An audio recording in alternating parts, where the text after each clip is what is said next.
This is Gerald Johan van Waals, an educational channel of demonstrations regarding letter meanings and how you combine them and make them change into a form that you can express it very well and understand what is going on.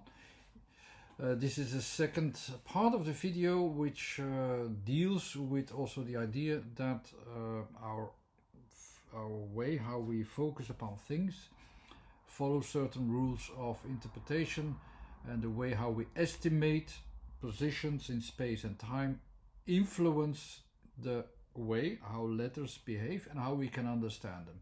So I focus on words with A, T and K, and I continue in part 2.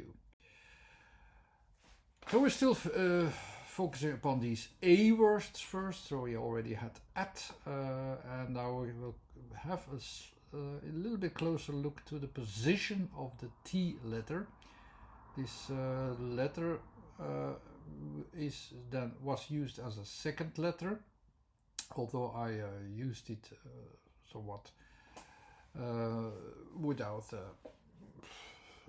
thinking about that too much. But I could emphasize that even more when it is also used as a leading factor in a word. And I can use it anytime when it's a second letter in the word.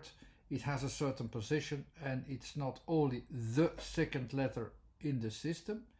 It's when it is also used as a second letter in a word, we have to emphasize also the second position. What is the second position? There are only three positions. You have the orientation, that's the first position in space, or you have the directions. Actually, in general, you need the element of time also in movement and evolution and so on. You need that aspect. It's very minimal. It's on the starting point, so we still have starting points. All the orientations about starting points, which look different in all these 9 letters. The starting points of T is the second starting point, so it's also the second focus. It's an evolved state.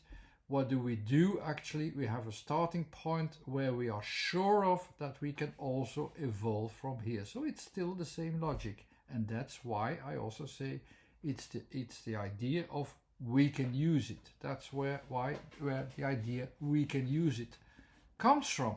It's within the logic of this system.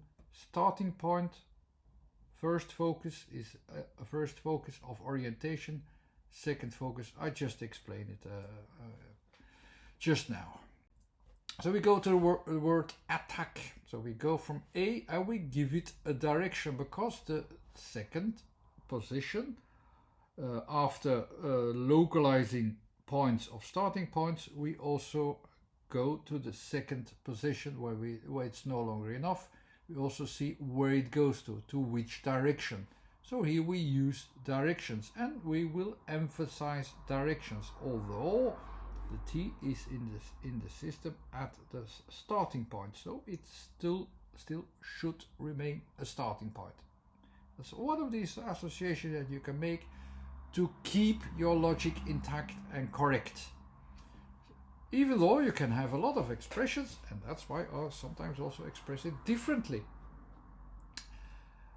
As long as you can follow the logic, it will be correct. So I have the A and then the direction from T there. It's a double T there. So I will move the same move direction. Instead of increasing it, I will give it an extra emphasis.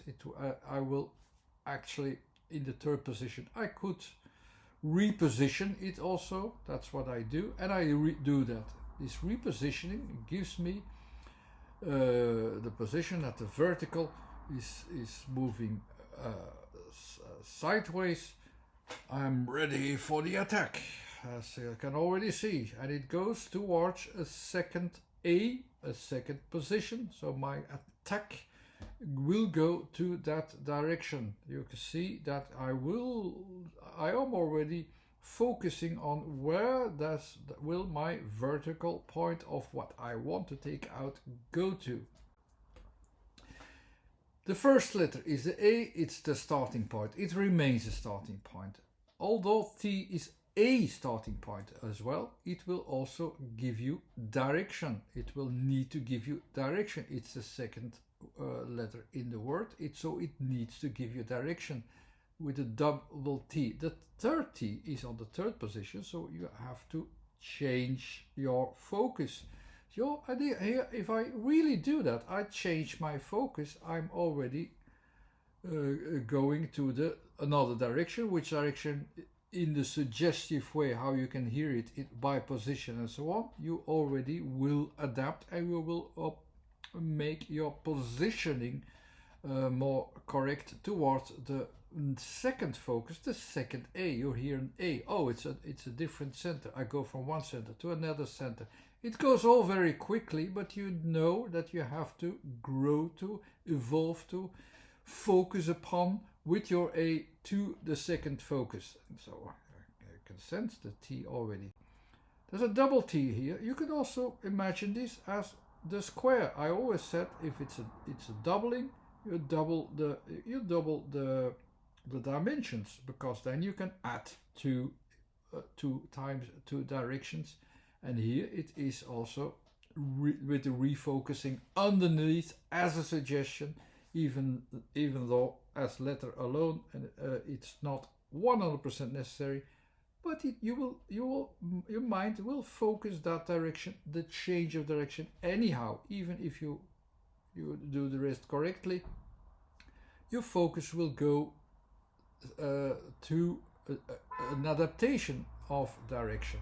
There's no other way. It's in there. It's in the learning process in the suggestive process. So what will happen? You will go to at the other letters. I have the T and the A and the K at the end. As I expressed them before in the previous video, I use them like that. It's possible, and I use the right positions. So what I have is the attack at the end. The breaking point of K is reached in the end.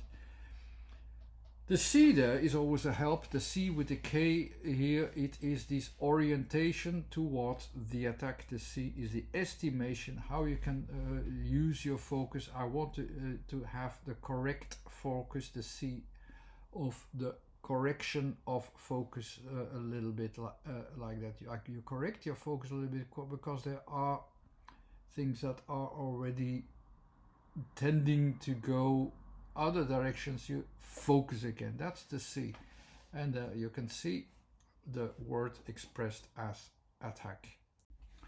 I'm very aware that changing letters into forms and having the abstract ideas together is quite difficult for most people.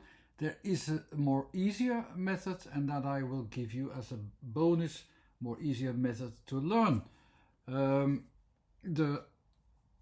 The method that I use also now, just not so long, I didn't start with it so long, is the sign language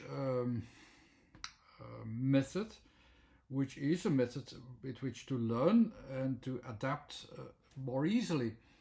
It is how it works in our brain, the letters and the letter combinations, is very automatically, and it is quite abstract a little bit, but we hear something and I have some idea that our organ of that is in the middle ear, that takes care of balance, that is also taking care of balance between movements and how we perceive movements, and so that we can find balance, also works a little bit the same with language.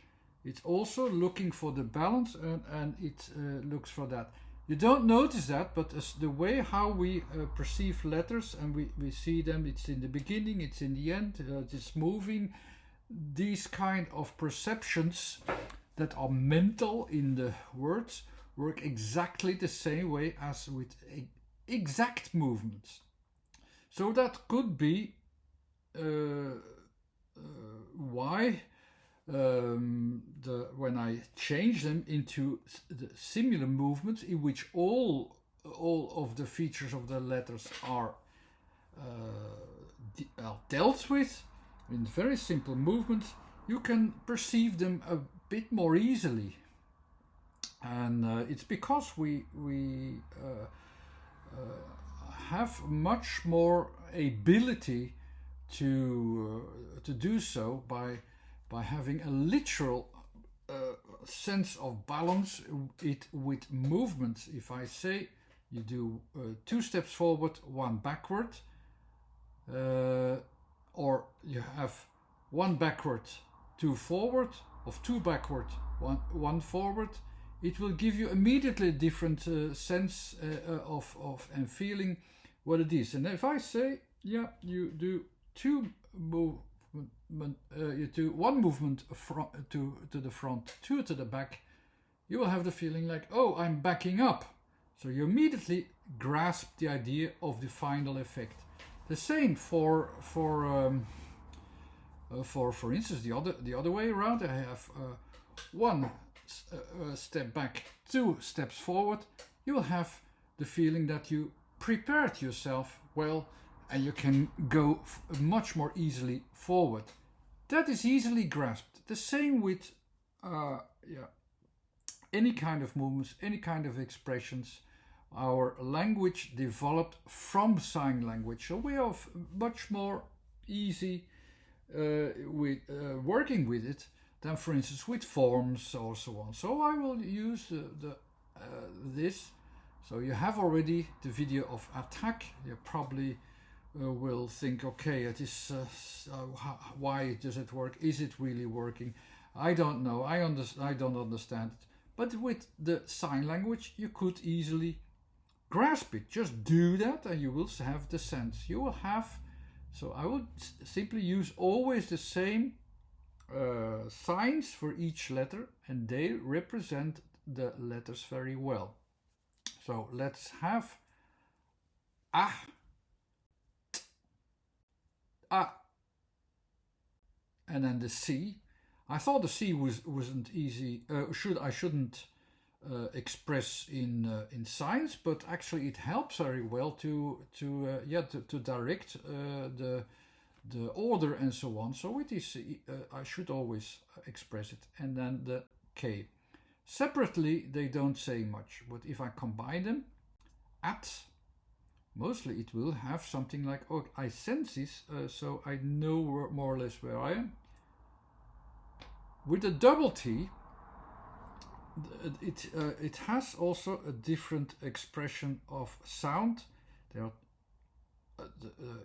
in the Indian society, they know very much that there are so many different T sounds, and they have all a separate letter for them. We are a little bit more primitive here. We are not having a society from so many thousands of years. It's lesser. It starts in the later stage to think about, especially about written language. We didn't have that. We had our own reasons for that, but that's another story. But they know the difference between the t and t.